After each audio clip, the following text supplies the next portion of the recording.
ladies and gentlemen, it's my honor to welcome Mr. Vishnu Dutt Sharma to deliver his keynote speech in AI in HR.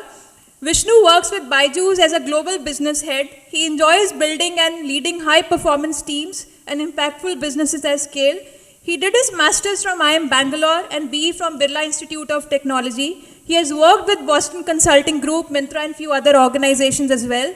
Ladies and gentlemen, let's welcome Vishnu with a huge round of applause. Thanks everyone. Good afternoon. Good afternoon. So just to understand who's the audience, everybody is a HR professional here, or are there people from other functions also? Like I just customize my next 15 minutes accordingly. Like can everybody who's in HR raise hands? And people who didn't raise hands, are they students? Okay. Or so mostly HR people. Great. I am publisher. There are non-HR people? Okay. So, line functions, I mean. Sorry? Client? Solutions. Client solutions, great, fantastic. I am a publisher. You are? Publisher. Publisher. Interesting, amazing. Very, very nice set of audience. Great, so I think this group is small enough for us to keep it interactive rather than make it a keynote address, and I think that will be the best use of your time and my time. So what I was going to demo here, but for that I would have needed internet is, so I was told about this couple of days before, and I have been traveling a lot, so I didn't get time to make PPT. So Neeru and Ananya have been following up. Will you send us slides or will you just speak? So I said, I'll just speak. And last night I thought maybe they are just gently nudging me to send slides. So let me put some hours to make that slide. And since this topic was on AI, I just Googled up a tool to make a PowerPoint, right? And while I can't demo it here, the beautiful thing is just with one prompt, it took less than 60 seconds for the tool to generate slides. Which means what, right? When I was with the Boston Consulting Group, we were in the business of, let's say, servicing clients, and our offering was mostly what you call strategy consulting, and sometimes we used to also implement projects. But at the end of the day, we just used to give slides, right? Our product was just slides, right? And for those of you who don't know, BCG charges a bomb, right? Like the kind of price point they charge, like when first month I couldn't digest that they are billing so much money for me just right out of business school. So, for a few $1 million, we just used to hand over slides, here is your output, give us my money, right? So, and now when I was a consultant, I used to draw slides on paper and I used to hand it over to there used to be actually a function which used to call production. In those days we used to call them slides production, and they used to work like 24 hours in shifts, of course. So that because BCG being a multinational company, somebody is working like every hour. So we had people in US, we had people in Europe, we had people in India. So at any point I could just draw slides, take pictures or scan them and just email. And by morning I will have my slides deck. So it was like a job just to create slides, right? Now, you don't need a person to make slides, right? With one prompt, they are just made, right? This is, of course, not a isolated example, as you all know, right? I run the international business for Byju's Learning, the erstwhile Whitehead Junior. We teach, and I also run it for Great Learning, which is the upskilling business of Byju's, where we kind of help working professionals upskill and pick up new courses and change jobs. Some of our hot selling courses are no wonder, like no prizes for guessing. They are in artificial intelligence, they are in data science, they are in technologies around that.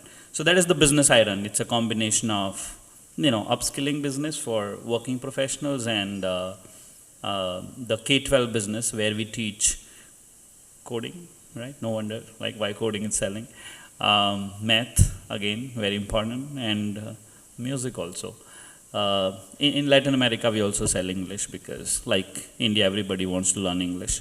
So that is the business I run. Why I'm telling you that is, 6 months back, in the customer support function, I used to have about 50 agents in Brazil and about 60 agents in Mexico, right? Customer service agents. We have about a team of about, let's say, 300 each in each country. The Mexico team serves the whole of Spanish Latam, your Mexico, Colombia, Argentina, your Peru, Chile, Uruguay, that the whole Spanish market basically, the South American thing, and the Brazil, the Portuguese market is served by the agents based out of São Paulo in Brazil. Today I have 10 each. You may think it's cost cutting. That of course is a thing, but we still did the same work. How? So what we used is you use ChatGPT in Google Sheets and tie it up with the WhatsApp API, and now our customers can't guess whether these answers are being given by a human or being given by a chatbot. They don't know, like the difference, right? It's amazing, and I could do the job of 50 agents with 7-8 agents.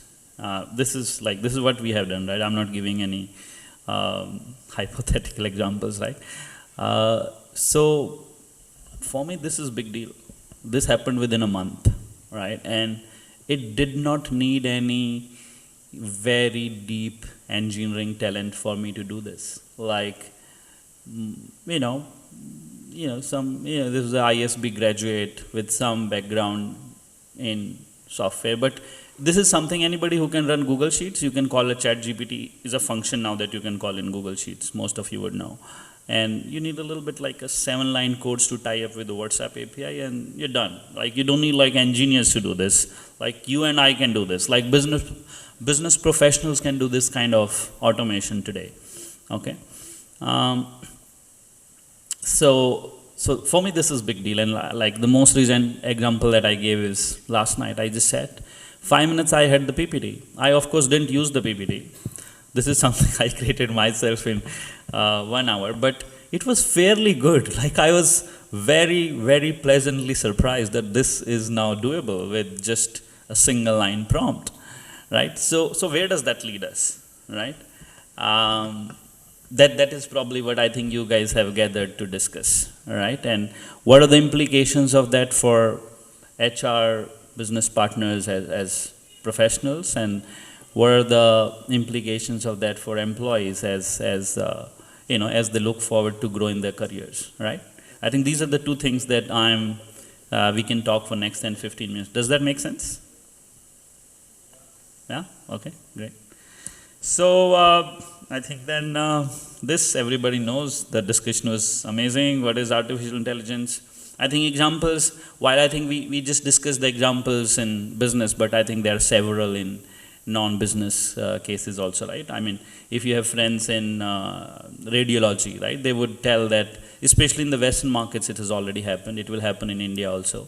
A lot of reports that are being done today for, let's say, your X-rays, your ultrasounds, are not being written by a radiologist, unlike earlier. They are checking it still, but let's say if I could do 10 reports in a day, or let's say 5 reports in a day, now I can do 50 reports in a day as a radiologist, right? Because now I had to just check that, this computer vision software that has analyzed this image, whether it's a pathology slide or it's a scan, X-ray scan or other kind of scan, right? This can be now done by machines, right?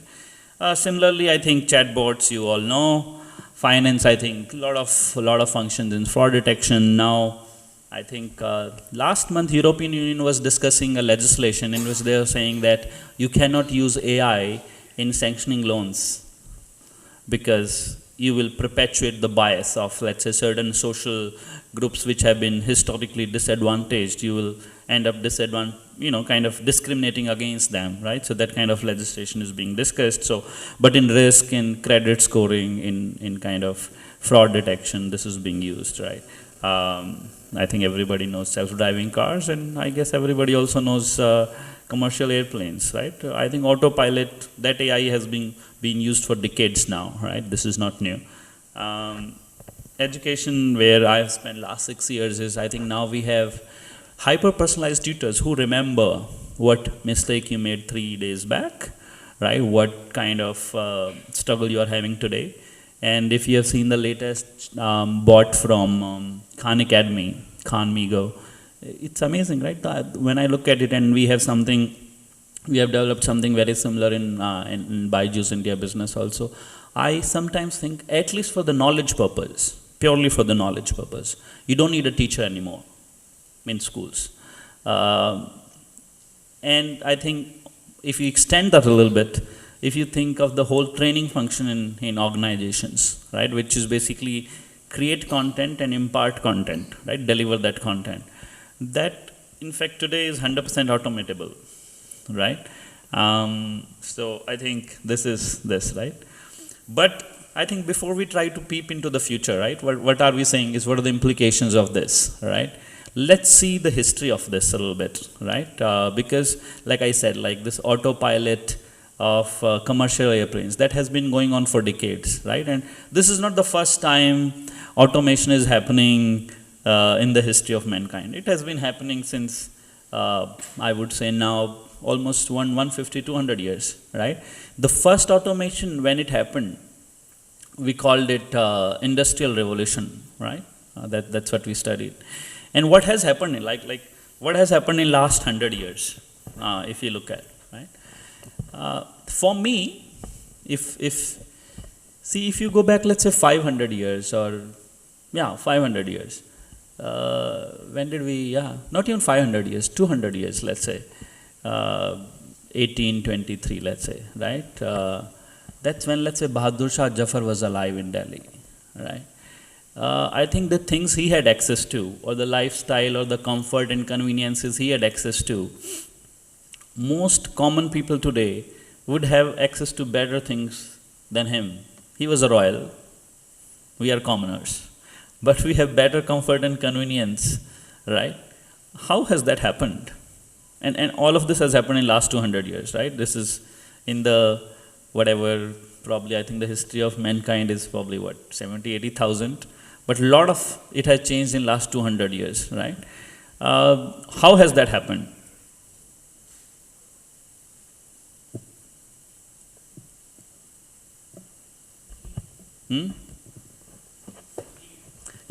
Need, of course.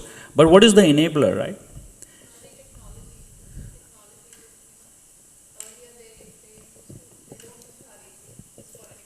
Yeah. ACs, like in terms of temperatures, Yes. global warming that is giving us. Yes. I think we have ACs, we have better, like we have internet. Yes. If I have to call somebody in US at this point of time, I can just do it on a click of a button. Yes. So these are the things that is kind of a luxury. Exactly, Which were right? not there. They Yeah. used to take days to travel to some other location. Today we can take a flight and just go there in few hours. Yeah. Yes.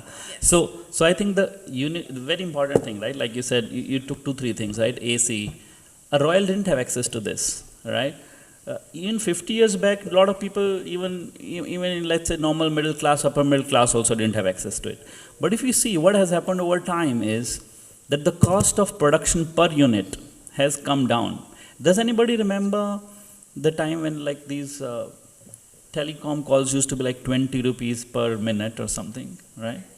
The phones used to be like really expensive, 30,000, right? In those days, 30,000 used to be like 3 lakhs today. I'm talking about like 15, 20 years back, right? But today everybody can have access. How has that happened? I think, like you said, right? So it has happened because what technology and automation, let me use the word tech-driven automation, what it has done is that one person can now do the job of 10 in last, let's say, 50 years. Because of which, the cost of production actually came down. The same thing, we could produce it cheaper, right? And because we could produce it cheaper, we could sell it cheaper, because of which a lot more people had access to it. And because that scale happened, the economies of scale kicked in, it became further cheaper. So even more people could have access to it, and so on. But the starting point was, let's say if I were to sell a AC at 5 lakh today, you know the AC market, right? It won't be much. But because I can sell a AC at 40,000, I can sell a smartphone at 10,000. Look at the market, right? This wasn't so 30 years back, right? But how has this happened is because of tech-driven automation. What I say, productivity has gone up, the unit cost has come down, inflation adjusted, and because of which the access and the economies of scale have kicked in, which have made things better in the long run for everyone. Yes or no, right? And I think because of which, let's say, everybody is better off, right? Like even a vegetable vendor today is living a much better life than a middle class was living 50 years back, right?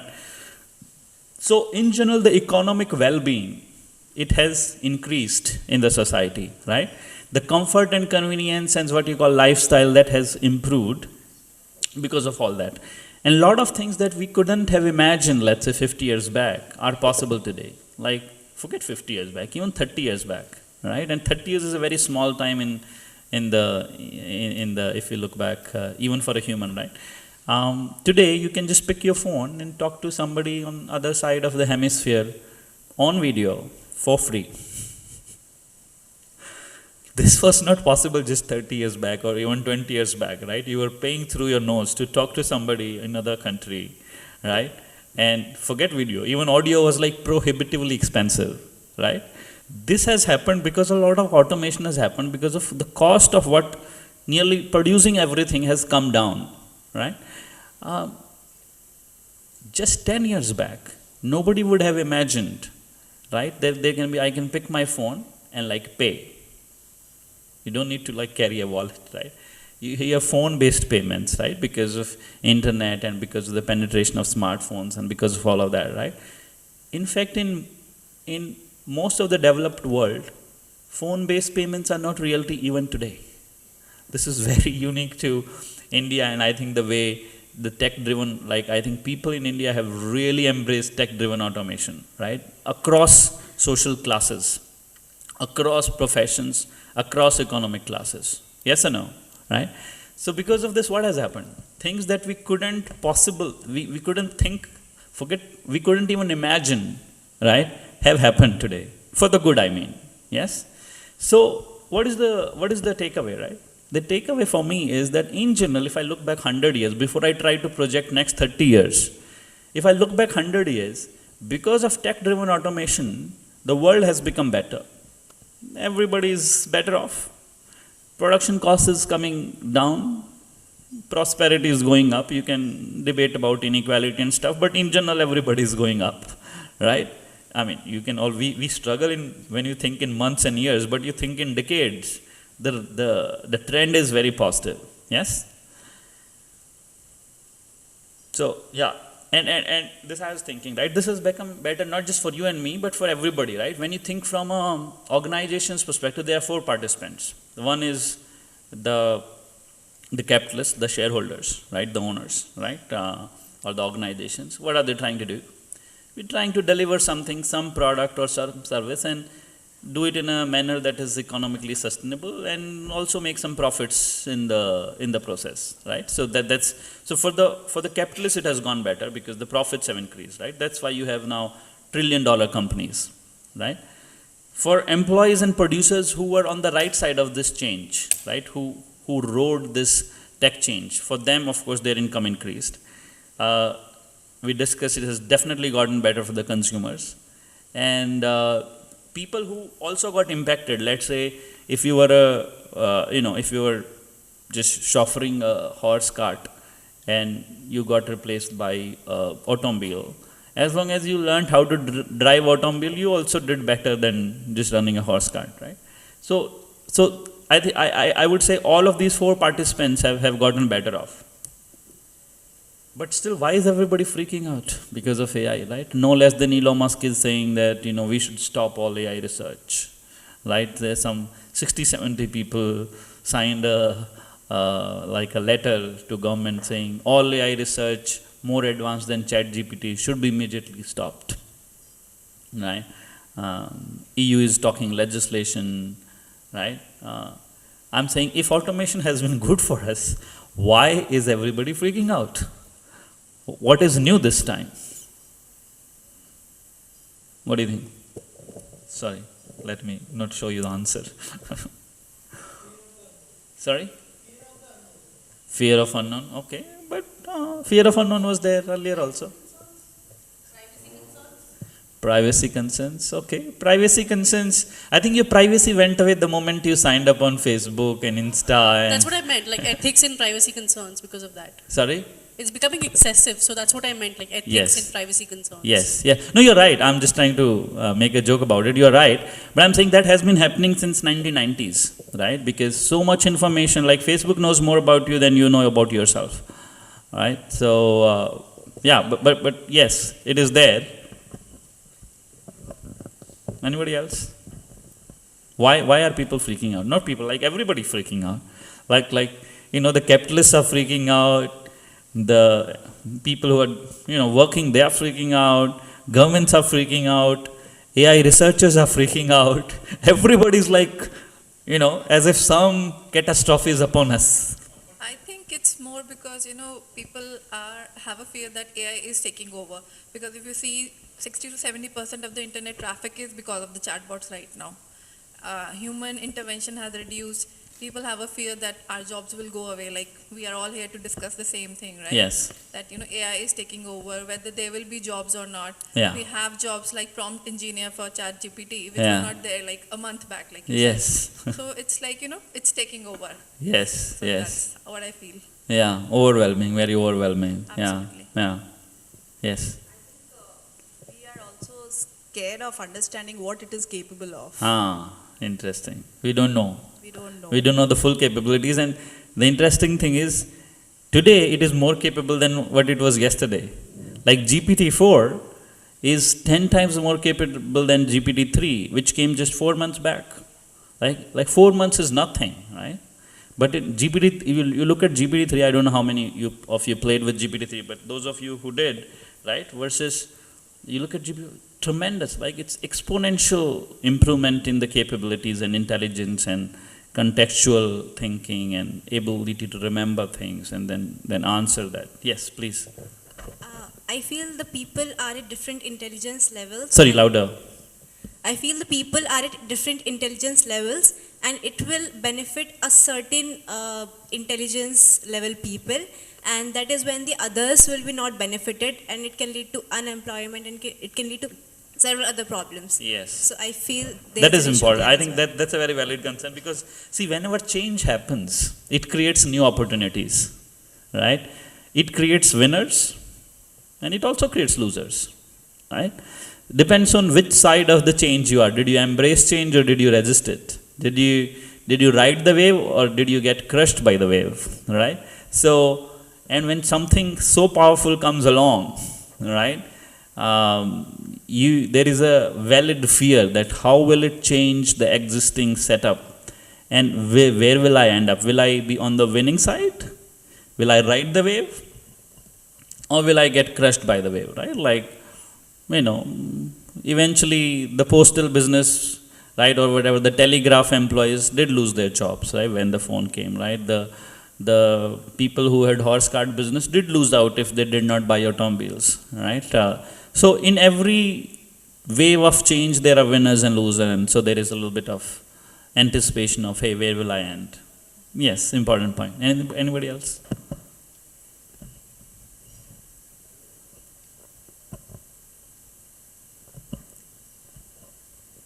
Cool.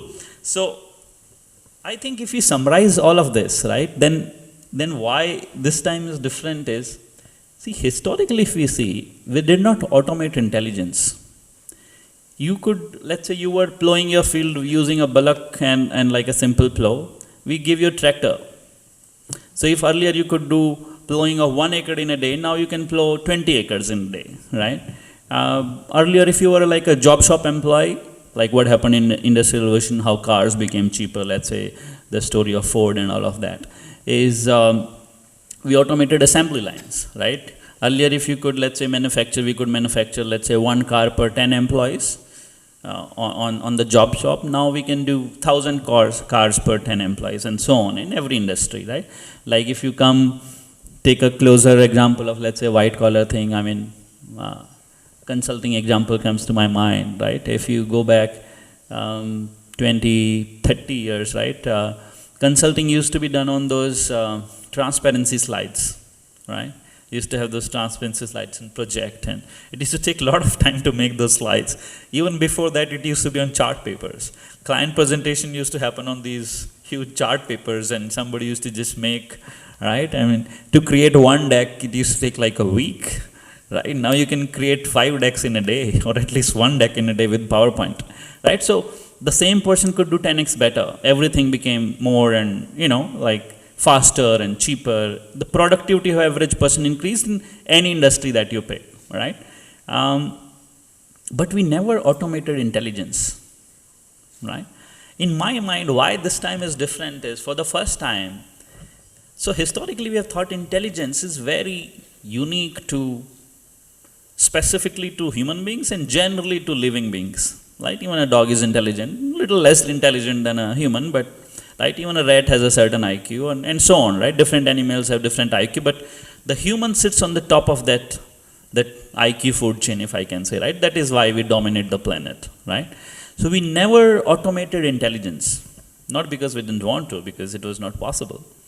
We didn't have the wherewithal, the hardware, the data, the energy needed to do that.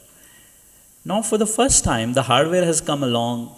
We have access to humongous data which is recorded and organized on internet, right? And we have, access to, a lot of energy which powers these servers, right? And all these 3 things together, we're able to do what happens in a human brain, right? Like millions of signals are traveling, neurons are firing, that we have been able to kind of do outside the human mind, right? So for the first time, we are beginning to automate intelligence, or what looks like human level intelligence, at least at the chatbot level, if not in every domain. And the fear is, if this gets to every domain, what will happen to humans, right? I think that is the what is exaggerating it. Of course, right? There's a lot of, so I wouldn't attempt to answer that today. It's a question for everybody to ponder. It's a valid question, and I think that's the debate that is currently going on. There are 2, 3, I think, the leading voices on that. Some people are on this side with saying the development of AI is good for mankind and womankind also, and the other side is it will take over, we don't understand it, so let's stop it. So I think both sides are valid concerns, but that is a discussion for some other day.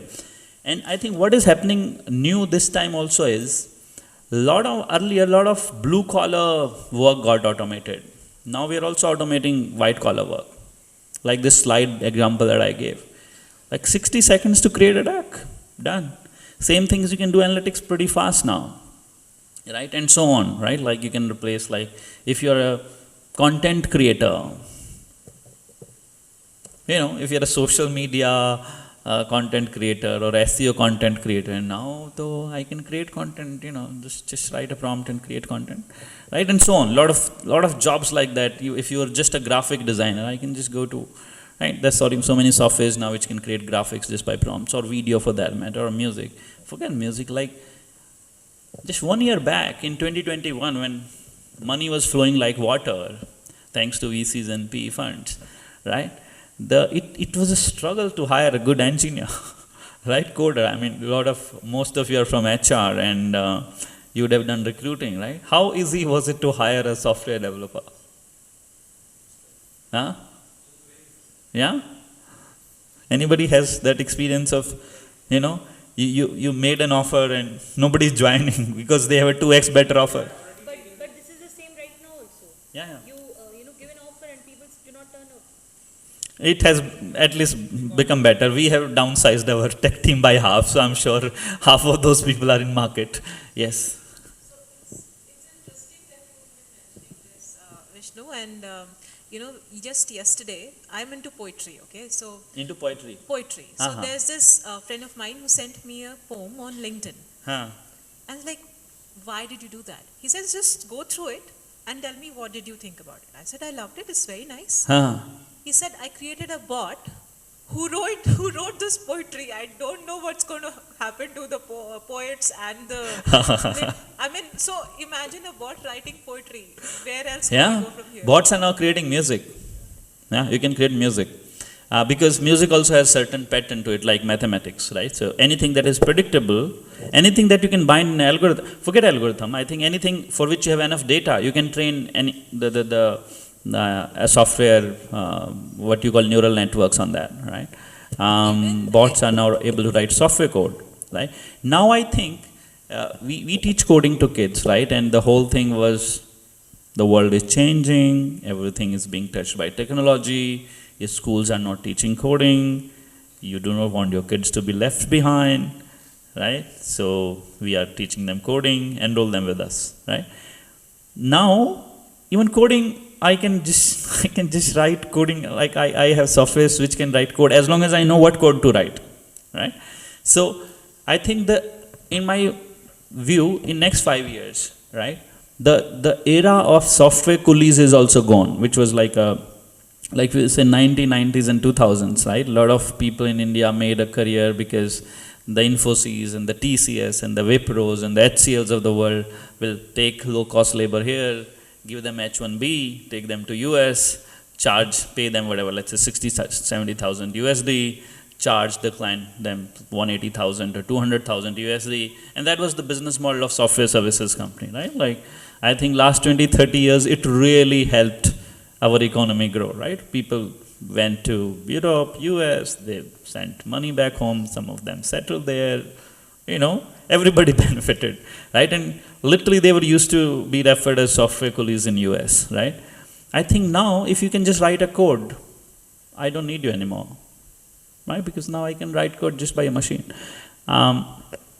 So what the point I'm trying to make is two things, right? One, we are automating intelligence.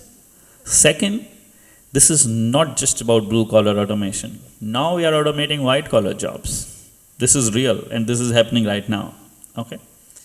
So, what next? Where does that leave us? Is everything doomed, right?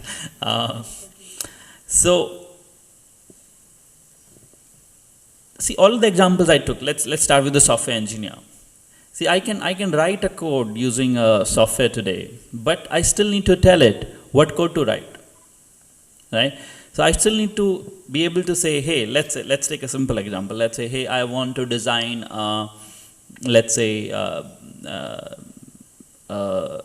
medical image scanning system which can scan images and write reports, okay? Or let's say you want to say, I want to design a food delivery app, whatever, right? I want to do a, let's say, streaming app or whatever, right? You still need to be able to design the architecture of that system, right? Break it into smaller parts, right? Tell how these parts will talk to each other, interface with each other. And then for that, then you say, generate this code, right? Like you can generate a website as long as you know what website you want to generate, right? So, which means what? That only problem solving is not automated.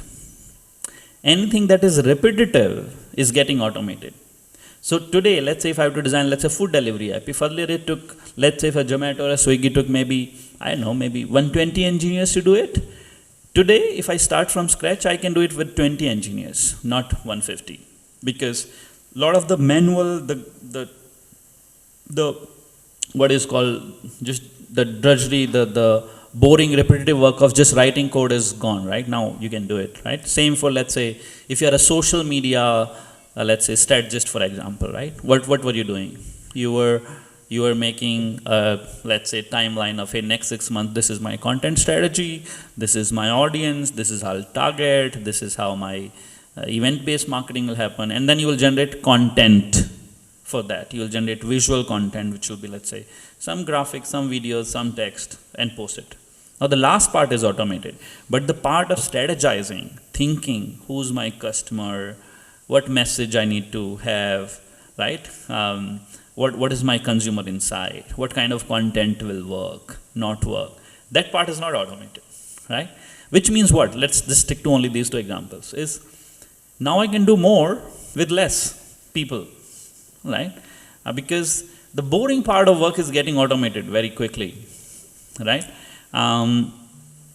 Because of which, what will happen? If earlier I needed, let's say, 150 engineers, like if I just look at, let's say, Byju's, we have half the engineers today, right? I can do it with much less, and I'm sure that is happening across industries, partly because we are in a funding winter, and partly also because AI, right? Even after letting people go, it's not as if my output is getting impacted. I can still do the same work, right? I gave you the example of what I did in, let's say, Brazil and Mexico. I reduced my team by like 1/7 and it was still okay. Like my customer NPS is fantastic, still 78, right? So you can do more with less, right? Now, because of which, what will happen? If I were to take the risk of doing a little bit of projection, right? Projections are always wrong, with the disclaimer. So, so let's look at, let's say, any of this, right? Think what we said last 100 years, what has happened, and next 30 years, let's say, what will happen is, let's say, if you are a truck driver in US, right? You made money, then you saved money, you bought more trucks and all of that. Today, maybe the truck driving part will get automated, but you will still need a person to kind of have, watch, do customer relations, loading, unloading, right? I gave the social media strategist example. You'll still kind of need a person to think through the strategy. I give the example of software engineers also. So if I were to summarize all this, then the insight is that anything that is a single skill job, that will get automated. If all you have is just one skill, I can write content, you'll be out of job. I can write a code, you'll be out of job. I can make slide, you will also be out of job.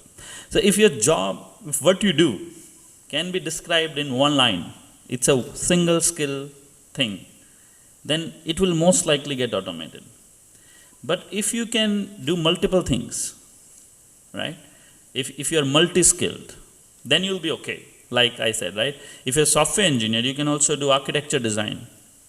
I want you, all right? If you're a social media strategist, you can also do the marketing strategy thinking. You're not just a content writer, right?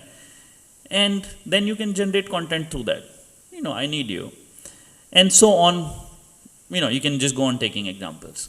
So for me, the insight is that if you're multi-skilled, if you're, let's say, HR business partner, let's say if you're in HR team, if you could just do training, content generation and delivery, it will get automated.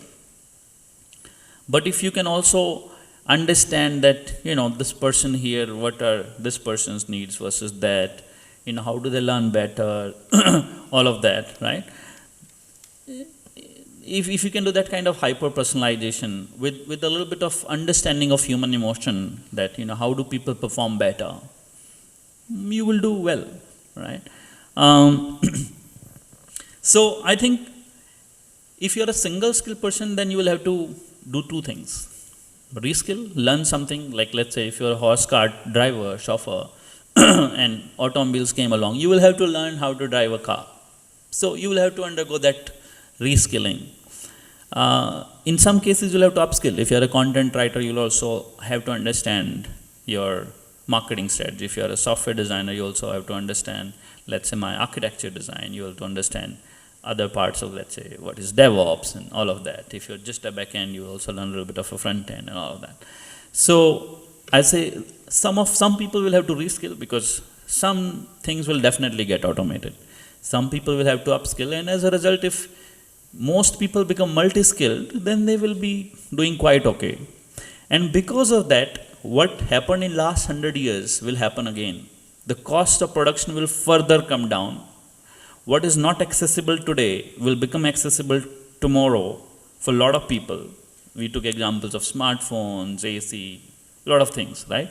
And I think overall we'll still be better off, all right? And because of this, a lot of new jobs will happen.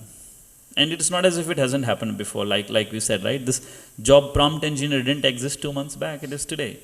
Even this, let's say, social media strategist didn't exist 10 years back. It exists today. And so on, right? Which would mean what, right? That you will have to assert your humanness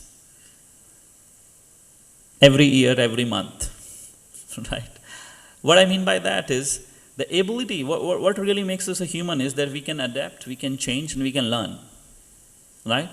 Now your machines can, but we can solve new problems, which machines find tough, right? We can train them to solve problems that we have solved historically. On that data, we are training them, right?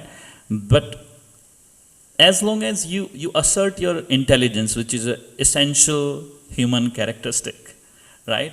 And are open to learning new things as the world changes, right? Unlike, let's say, 20 years back when you learned one thing and you retired with that one skill.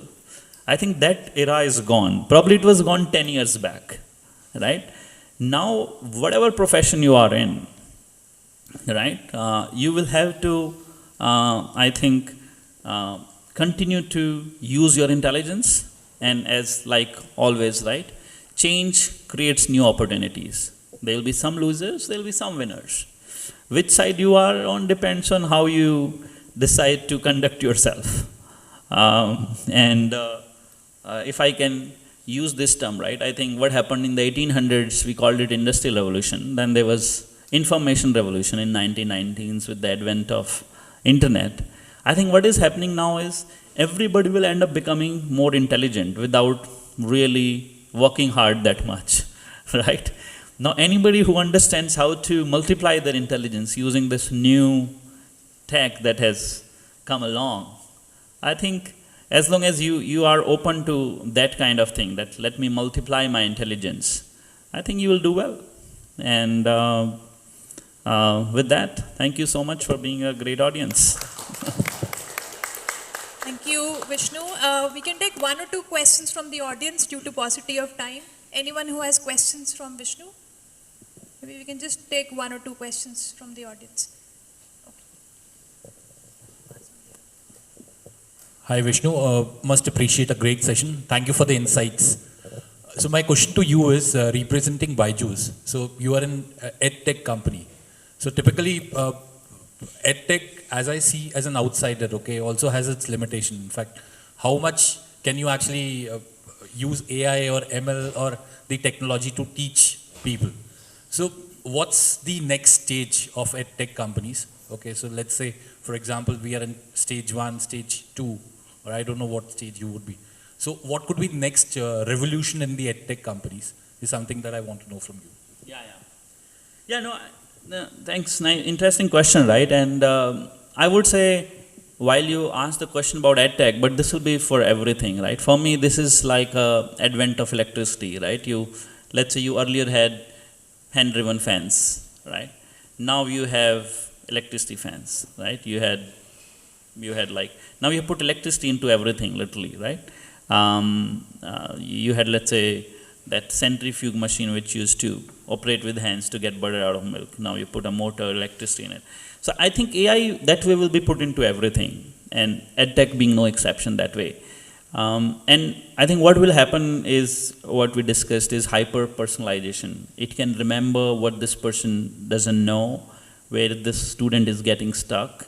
Right? What we wanted, like a Dronacharya and a Pandav model, right? Like, this person will teach different thing to Arjun, different to a Bhim, different to this thing, right? That is true personalization, that I understand who this person is, then customize my delivery accordingly, right? I think with this, we will be able to do it at a cost which is affordable. And so I call it hyper-personalization, right? And I think that is not just in EdTech, I think it will happen in medicine also, right? Today we are giving an average dose of paracetamol to everybody because that's what we can produce at affordable price. But with this, I think we can really customize everything to a person at a cost that is affordable.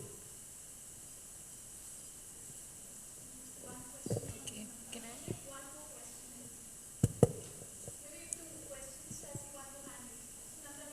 Okay, Vishnu, thank you so much for sharing that how you have curtailed 50 to 7 as a manpower.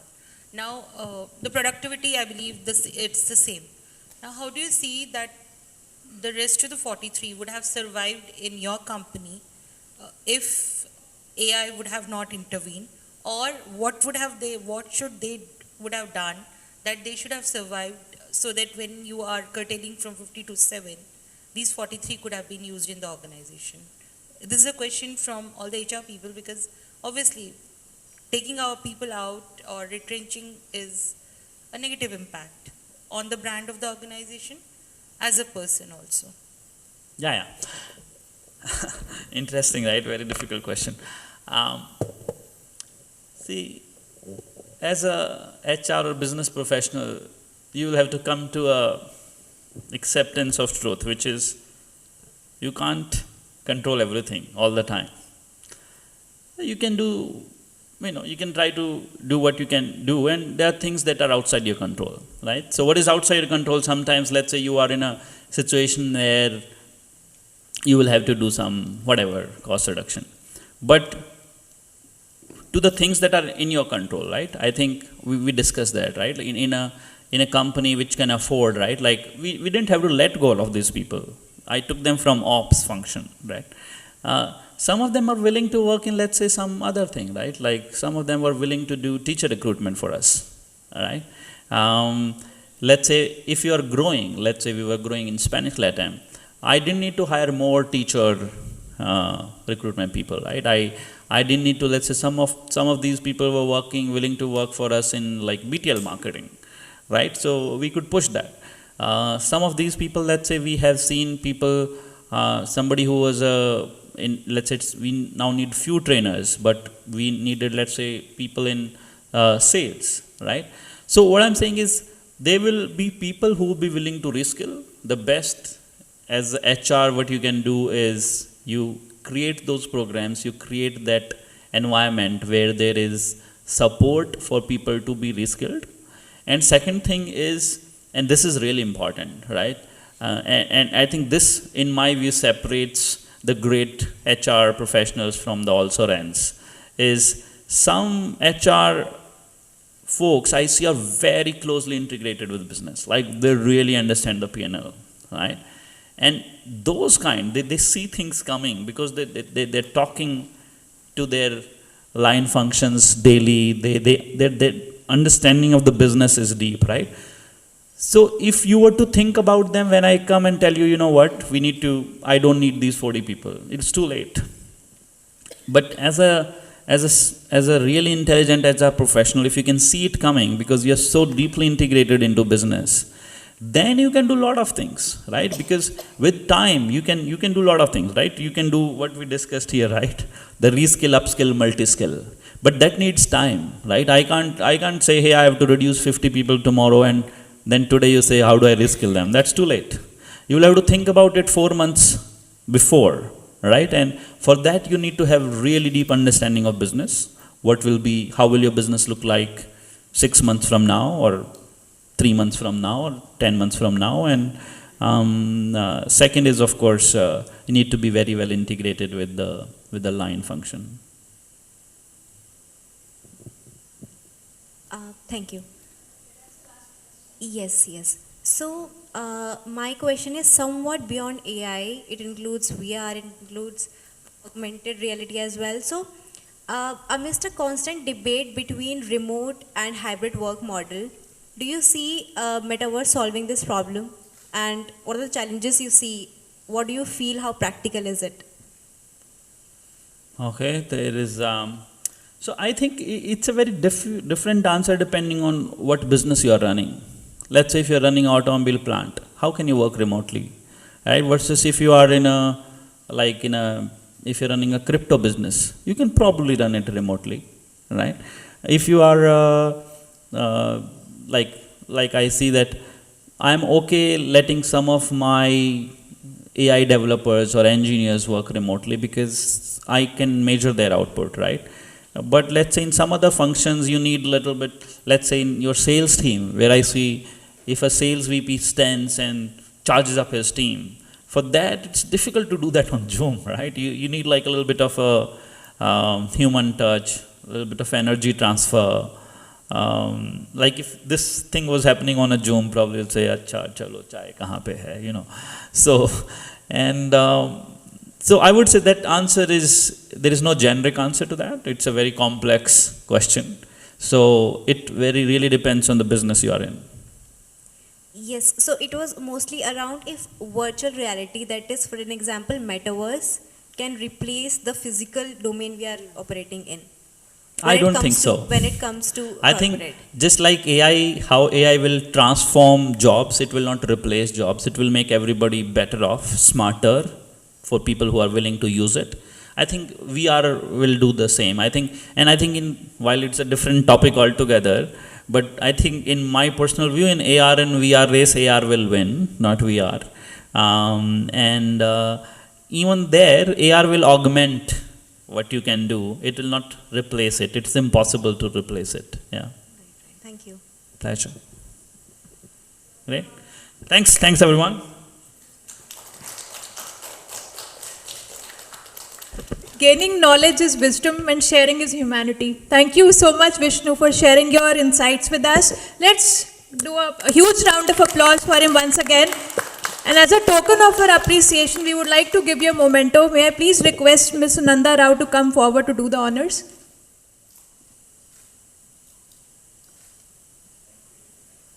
Thank you so much once again, Vishnu. It was wonderful hearing from you. You spoke so many good things about ChatGPT, AI, and HR.